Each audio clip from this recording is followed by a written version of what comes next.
Powerful. Um, when we look at fitness and you were mentioning mental health, it really does tie together, even from a spiritual sense, because the word talks about our bodies being temples, and we talk about stewardship, and we're always thinking about just our body, finances. We think about stewardship, but stewardship also incorporates our body, what we eat, Yes. even how we think. So tapping into that, going deeper into this conversation, Destiny, what do you say to women that have come out of maybe divorce, life changes, and just unpacking the true power of pivoting, not only just within your spiritual self, but in your mental self, your emotional self, or even in your physical self? Yeah, I would tell women, for one, you deserve to live and experience the highest version of yourself. Like, you deserve that.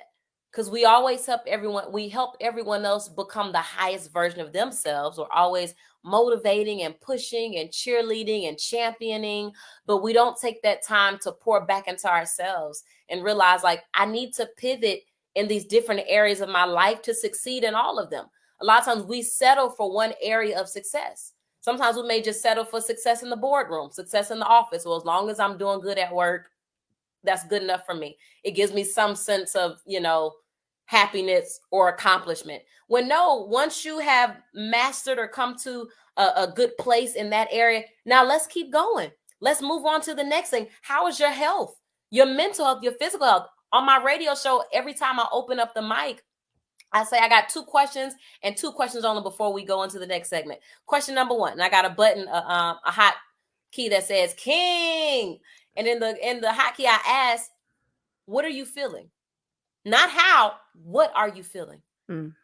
What headspace are you in right now?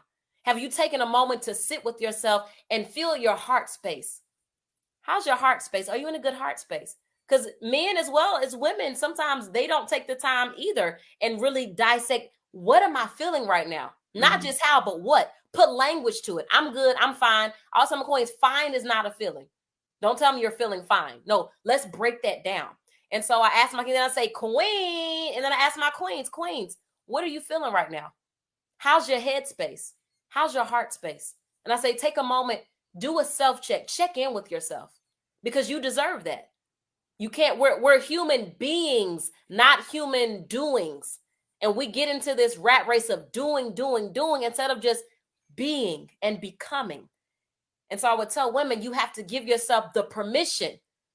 And even though you don't need permission, sometimes we need to hear it though. You have permission to sit with yourself, to pivot to the different areas of your life that we compartmentalize. You have permission to pivot through each of those areas and see, how can I improve in them? How can I become better for me? How can I become a better mother? How can I become a better wife? But a lot of times that starts with your own self-care. And I say it's actually selfish not to have self-care. Because how selfish is it to say that you love your children, you love your spouse, you love your obligations, and yet they don't get to experience the best version of you? That's selfish. How selfish of me to give you the fumes, to give you the excess, instead of, the Bible says, my cup runneth over. Meaning, when I fill myself up mentally, emotionally, spiritually, then you get to drink from my overflow. Now that's self-care. It's Definitely. selfish to not have self-care. It's selfish to not pivot into these areas of our lives and really sink into them.